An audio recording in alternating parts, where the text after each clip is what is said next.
Hey everybody, what's up y'all? Welcome back to my channel. Tammy Talks here. Let's talk Married at First Sight, Season 15, Episode 4. What's it called? Sans, Son, and Spouses. If you are brand new to my channel, I do breakdowns on various TV shows, both scripted and reality, interjecting my own thoughts, opinions, and theories into each and every recap. So, if you enjoy that type of content, please consider subscribing to the channel, thumbsing up the video, and then hopping in the comment section so we can talk about everything that happened on tonight's episode. So, we're at 5,243 subscribers. I would love to get to 6,000 subscribers, guys. So, if you have been watching my videos, please hit that subscribe button. I'm seeing that majority of the views are coming from people that are not subscribed. So I'm talking to you. So go ahead, hit that subscribe button, guys. It helps to support smaller YouTubers like myself battle the nasty, mean algorithm that kind of pushes us to the bottom of the pile. All right? Krysten and Mitch. All right, so Krysten is talking about her pajamas and how she forgot them, all right? She apparently bought some cute wedding pajamas. She forgot them. She's going on and on about this. Mitch could not give two, okay? Mitch finally is like, oh yeah, you're talking to me, and tells her that it's okay because he forgot his pajamas too. And I'm like, he's trying to make her feel better when really he just don't like her, so he don't care. So he then says in a confessional that this is all too much. This is a little awkward, you know? He feels that, you know, when you first meet somebody, you meet the representative, which we know.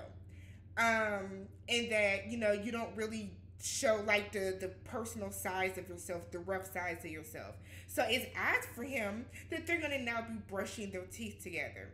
And he's not used to showing his real self right away. So he doesn't like to force things. Mitch, why did you sign up?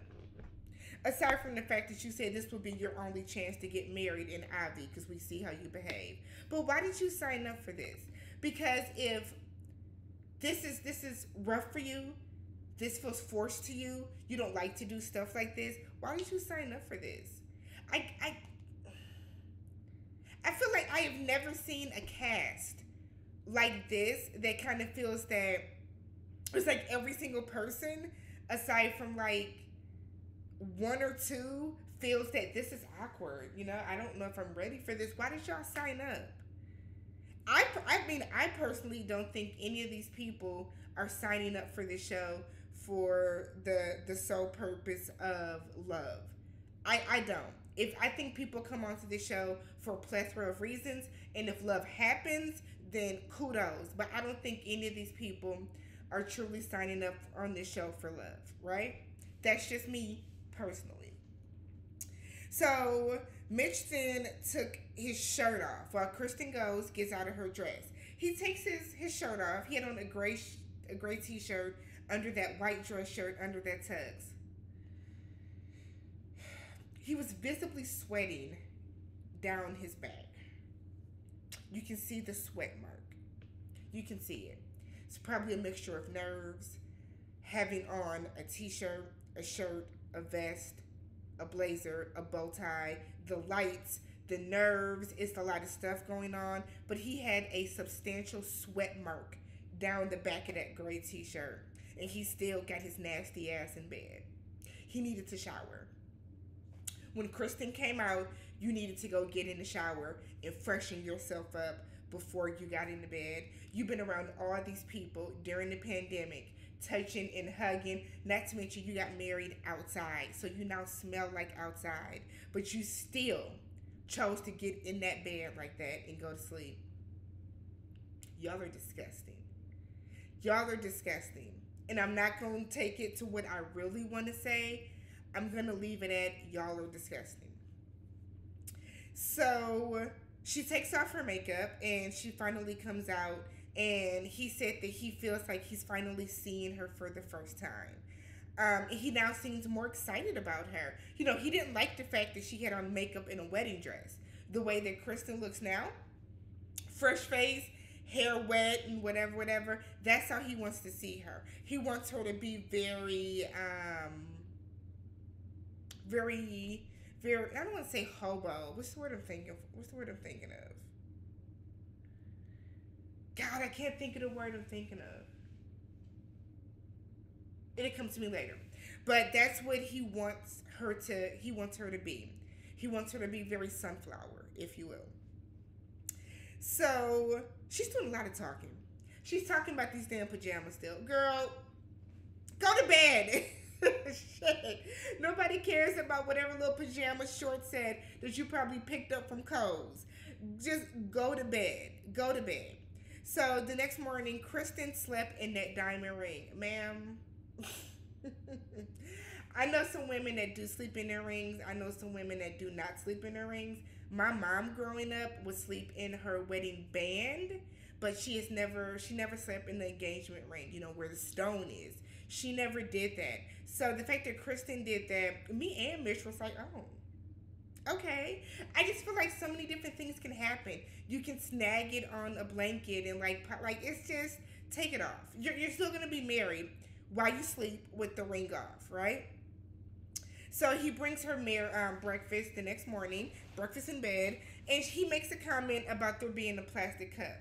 Now, I get that you are a environmentalist. I get that. I receive that. I respect it. But you're not going to get on my nerves or Krysten's, and every time somebody so much as hands you a plastic fork, you have to make a comment about it. We know. We are killing the earth, okay?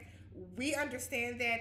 We know it. We are now having paper straws forced on us, which is the worst thing ever. I don't care. I don't care. I don't care. I'd rather you just make me drink from the cup. Paper straws are the worst thing ever in life. He seems more happy about the paper straw than the plastic cup. So they then talk about like what he doesn't like as far as food. He said he's a picky eater. He said he's like those kids that don't like he said he's like those kids that are kind of particular about the different things that they do and will not eat. Like he mentions like eggs that are too runny. He then says he does not like creamy white sauces. He looked like somebody that doesn't. So he said he doesn't like, sour cream and stuff like that. She's like, mayo? You don't like mayo? And I said, You're not that upset he don't like mayo. It concerns me when people don't like mayo or Miracle Whip or stuff like that. Because it's like y'all just out here eating dry sandwiches, huh? That's what it comes across to me. Y'all just out here eating dry sandwiches. But okay. So he then said that the moment that he saw her was crazy, full of emotions. But he has since had a sense of relief because she went from, taking off the heels. Then she put on the leather jacket. And now she's taking off the makeup. So she is the now barefoot woman that he wants her to be. That's going to go and walk up and down with a bottle of Dawn in their hands so they can save the baby turtles from the oil spills. That's how Mitch is coming across to me. Mitch meets with Krysten's mom and her friends. We know he was excited about that because he likes her mom. So he said that he intends to be honest with her and to treat her right. They tell him that she's not a diva. She likes to call herself bougie, but she ain't. They don't even know why she says that because she's not. She's a very down-to-earth, real type of homegirl. He said his dream girl, when he pictures it, isn't in a wedding dress. And I said, shut the fuck up about this. Like, I just feel like it's the stupidest thing ever. Now, if you're one of those men that you don't like when women wear a whole lot of makeup, you prefer someone that's more subtle, more understated, that's one thing. But you're not going to say that you didn't like the fact that she had on a wedding dress. That is stupid. While you're there in a 3-piece tux. Because if that was the case, why didn't you show up in that I Love San Francisco shirt that you wore 2 days on this episode? Why didn't you show up in that and some flip-flops made out of hemp? I don't want to hear that. Stop mentioning that. You sound stupid. You sound God's honest stupid. And I feel like if you are a person that you want a woman that is all natural like that doesn't have on a ton of makeup, you should have carried your ass on down to an environmentalist bonfire and you should have met her ass there. But nobody wants to keep hearing about this. Nobody. I don't want to have to read you every episode about how stupid you sound. I don't. Then now you got a big ass white band-aid on your head. So they then asked him what happened in his previous relationships. You can tell that they are now spoon-feeding the families questions that they want them to ask, because none of these questions seem natural. Mitch said he wasn't being true to himself. He wants her to accept that he's a hardcore environmentalist. That is his passion in life. That's it. Her mom says that, okay, but we want you to kind of realize that you have to now share your passion for the earth with Krysten. There needs to be a healthy median, and Mitch does not look like he's willing or prepared to do that. He doesn't, because he definitely made a face as if to be like, oh, like he was shocked. So then Krysten is meeting with Mitch's family. She mentions how she wants to kind of go slow, get to know him, kind of build like a solid foundation. They tell her he's a rebel. He doesn't like to be told what to do. He likes to just do what he wants to do. He's honest. Sometimes it's brutally honest. He's bumped heads with the sister-in-law. They mention that he's a jerk at times. And then his brother says he hopes that they are able to forgive each other for whatever happens early on in a relationship. You just got hit with 5 red flags all up in your forehead. Krysten, run. Don't tell me that my husband is a jerk. Don't tell me that. Don't tell me that. Because now I'm going to be on guard and I'm going to feel like, oh, this nigga's really playing with me. I feel like these talks with the families are never helpful. Ever. They are never beneficial. They are never beneficial. They will never be beneficial. Ever.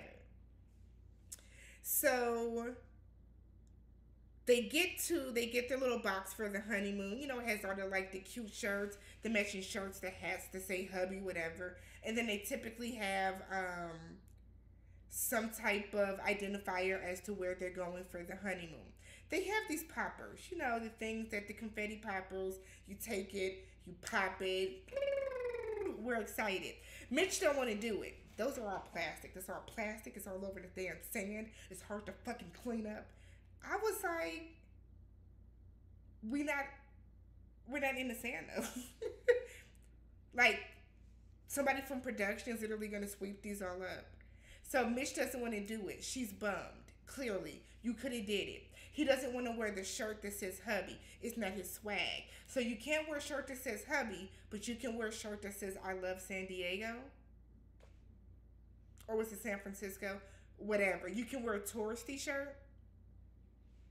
Noted. I'm telling you, Krysten, all of these signs are there for you, and I need you to hold on to them. Reach out and grab them, okay? Reach out, grab the red flags that are flying. It's a lot. Grab it, hold it, tuck it, okay? Keep a tally of them. Mitch is showing you exactly who he is. You don't want to wear the damn shirt that says hubby? So then he says, so if you want to wear it, I'll put it on then. That's what being married is about. And I'd have told him, don't do me no fucking favors. It'd have been such an argument right away. Because you're being condescending. You're being condescending. They meet up with the group and they head out when they're in Mexico. They're talking with the other couples about first impressions of each other. Mitch's first impression, this is the story he told.